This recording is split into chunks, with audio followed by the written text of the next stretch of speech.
ਹਨ ਘਰ ਹਰ ਨਾਖਸ਼ ਦੈਂਤ ਦੇ, ਕਲਰ ਕਵਲ ਭਗਤ ਪ੍ਰਹਿਲਾਦ। ਪੜਨ ਪਠਾਇਆ ਪਾਠਸਾਲ, ਪਾਂਦੇ ਚਿਤ ਹੋਆ ਅਹਿਲਾਦ। ਸਿਮਰੇ ਮਨ ਵਿੱਚ ਰਾਮ ਨਾਮ, ਗਾਵੇ ਸ਼ਬਦ ਅਨਾਹਦ ਨਾਦ। ਭਗਤ ਕਰਨ ਸਭ ਚਾਕੜੇ ਚਾਟੜੇ, ਪਾਂਦੇ ਹੋਏ ਰਹੇ ਵਿਸਮਾਦ। ਜਿਹੜਾ ਉਸਤਾਦ ਹੈ ਉਹ ਆਖਦਾ ਹੈ ਵੀ ਪ੍ਰਹਿਲਾਦ ਆਪ ਵਿਗੜਿਆ, ਸਭ ਚਾਟੜੇ ਵਿਗਾੜੇ।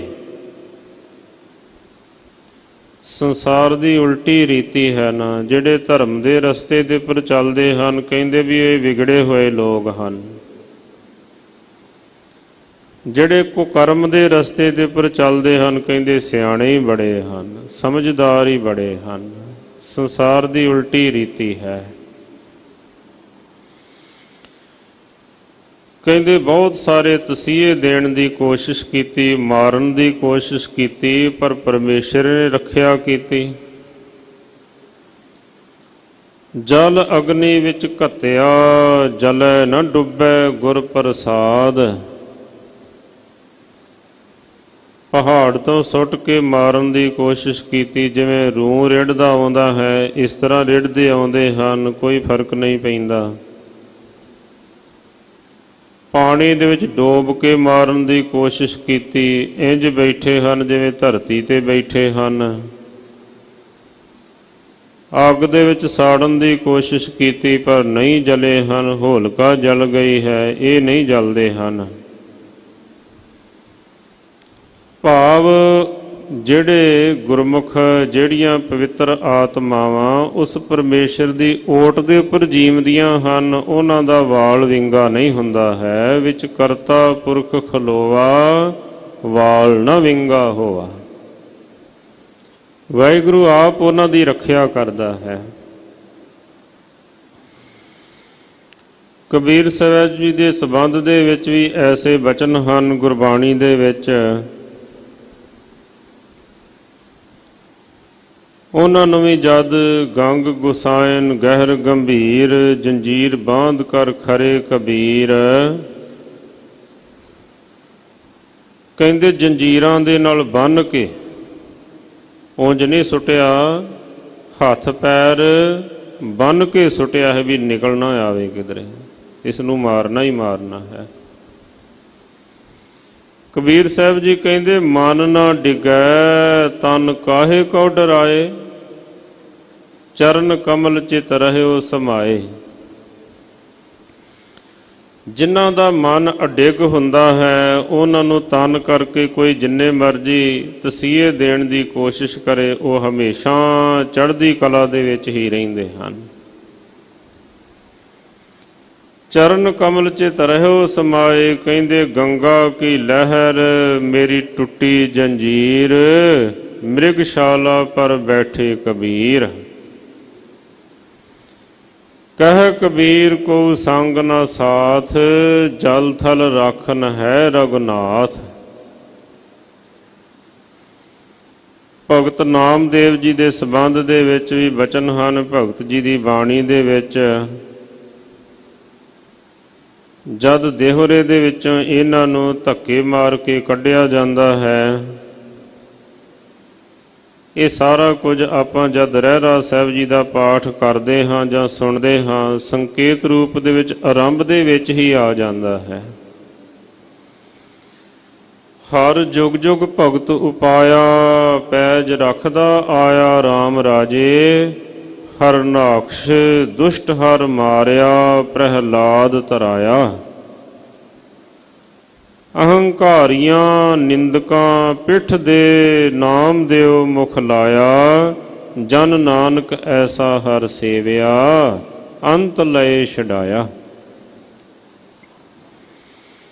ਭਗਤ ਜੀ ਜ਼ਿਕਰ ਕਰਦੇ ਹਨ, ਹਸਤ ਖੇਲਤ ਤੇਰੇ ਦੇਹੁਰੇ ਆਇਆ। ਭਗਤ ਕਰਤ ਨਾਮਾ ਪਕਰ ਉਠਾਇਆ, ਹੀਨੜੀ ਜਾਤ ਮੇਰੀ ਜਾਦਮ ਰਾਇਆ। ਛੀਪੇ ਕੇ ਜਨਮ ਕਾਹੇ ਕੋ ਆਇਆ, ਲੈ ਕਮਲੀ ਚੱਲਿਓ ਪਲਟਾਏ। ਦੇਹੁਰੇ ਪਾਛੇ ਬੈਠਾ ਜਾਏ, ਜਿਉ ਜਿਉ ਨਾਮਾ ਹਰ ਗੁਣ ਉਚਰੈ, ਭਗਤ ਜਨਾ ਕੋ ਦੇਹੁਰਾ ਫਿਰੈ। ਪਰਮੇਸ਼ਰ ਨੇ ਅਤੇ ਉਸ ਦੇਹੁਰੇ ਨੇ ਰੱਬ ਦੇ ਘਰ ਨੇ ਕਹਿੰਦੇ ਨਾਮਦੇਵ ਵੱਲ ਆਪਣਾ ਮੁਖ ਕਰ ਲਿਆ, ਅਤੇ ਜਿਹੜੇ ਹੰਕਾਰੀ ਲੋਕ ਸਨ ਉਹਨਾਂ ਵੱਲ ਆਪਣੀ ਪਿੱਠ ਕਰ ਲਈ, ਅੱਜ ਵੀ ਕੀਤੀ ਹੋਈ ਹੈ। ਹਜੂਰ ਸਾਹਿਬ ਜੀ ਦੇ ਨਜ਼ਦੀਕ ਅਸਥਾਨ ਹੈ ਜਿੱਥੇ ਇਹ ਘਟਨਾ ਵਾਪਰਦੀ ਹੈ। ਭਾਵ ਆਦ ਕਾਲ ਤੋਂ ਵਾਹਿਗੁਰੂ ਪਰਮੇਸ਼ਰ ਆਪਣੇ ਪਿਆਰਿਆਂ ਦੀ ਰੱਖਿਆ ਕਰਦਾ ਹੈ। ਜਦ ਸੁਲਤਾਨ ਹੁਕਮ ਦਿੰਦਾ ਹੈ ਵੀ ਇਹਨਾਂ ਨੂੰ ਹਾਥੀ ਦੇ ਥੱਲੇ ਕੁਚਲ ਦਿਓ, ਜਾਂ ਤਾਂ ਮਰੀ ਹੋਈ ਗਊ ਨੂੰ ਜਿੰਦਾ ਕਰਨ, ਮੇਰਾ ਬਚਨ ਮੰਨਣ, ਜਾਂ ਫਿਰ ਇਹਨਾਂ ਨੂੰ ਖਤਮ ਕਰ ਦਿੱਤਾ ਜਾਵੇ। ਸੁਲਤਾਨ ਪੁੱਛੇ ਸੁਨਬੇ ਨਾਮਾ, ਦੇਖੋ RAM ਤੁਮਾਰੇ ਕਾਮਾ, ਨਾਮਾ ਸੁਲਤਾਨੇ ਬਾਦਲਾ, ਦੇਖੋ ਤੇਰਾ ਹਰ ਬੀਠਲਾ। ਔਰ ਕਹਿੰਦੇ ਜਿਸ ਵਕਤ ਫਿਰ ਪਰਮੇਸ਼ਰ ਨੇ ਰਹਿਮਤ ਵਰਤਾਈ, ਕਲਾ ਵਰਤਾਈ, 7 ਘੜੀ ਜਬ ਬੀਤੀ ਸੁਣੀ, ਅਜੋ ਨਾ ਆਇਓ ਤ੍ਰਿਭਵਨ ਧਣੀ। ਫਿਰ ਉੱਥੇ ਜ਼ਿਕਰ ਆਉਂਦਾ ਹੈ, ਗਰੁੜ ਚੜ੍ਹੇ ਗੋਬਿੰਦ ਆਇਲਾ, ਇੱਕ ਸੰਕੇਤਕ ਰੂਪ ਦੇ ਵਿੱਚ ਇਹ ਬਚਨ ਕੀਤੇ ਹਨ।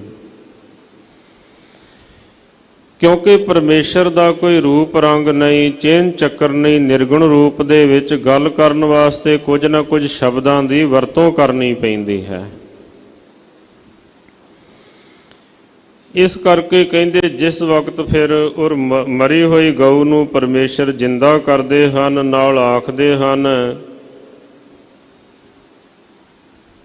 ਕਿ ਐ ਨਾਮਦੇਵ, ਜੇਕਰ ਤੁਸੀਂ ਮੈਨੂੰ ਆਖੋ ਮੈਂ ਧਰਤੀ ਨੂੰ ਪੁੱਠੀ ਕਰ ਦਿਆਂ, ਇਹਨਾਂ ਪਾਪੀਆਂ ਦਾ ਨਾਸ਼ ਕਰ ਦਿਆਂ। ਆਖਣ ਲੱਗੇ ਨਹੀਂ ਪਰਮੇਸ਼ਰ ਦੀ, ਇਸ ਤਰ੍ਹਾਂ ਨਾ ਕਰੋ, ਇਹਨਾਂ ਦੀ ਬੁੱਧੀ ਬਦਲ ਦਿਓ, ਇਹਨਾਂ ਨੂੰ ਸਮਝ ਦੇ ਦਿਓ, ਗਿਆਨ ਦੇ ਦਿਓ, ਮਾਰਨ ਦੀ ਜ਼ਰੂਰਤ ਨਹੀਂ ਹੈ।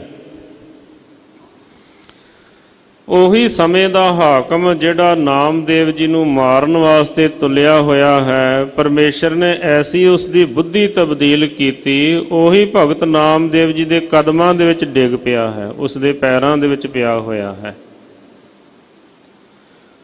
ਆਖਣ ਲੱਗੇ ਭਗਤ ਜੀ ਤੁਸੀਂ ਰੱਬ ਦੇ ਪਿਆਰੇ ਹੋ, ਸਾਨੂੰ ਕੋਈ ਭਗਤੀ ਦਾ ਮਾਰਗ ਦੱਸੋ।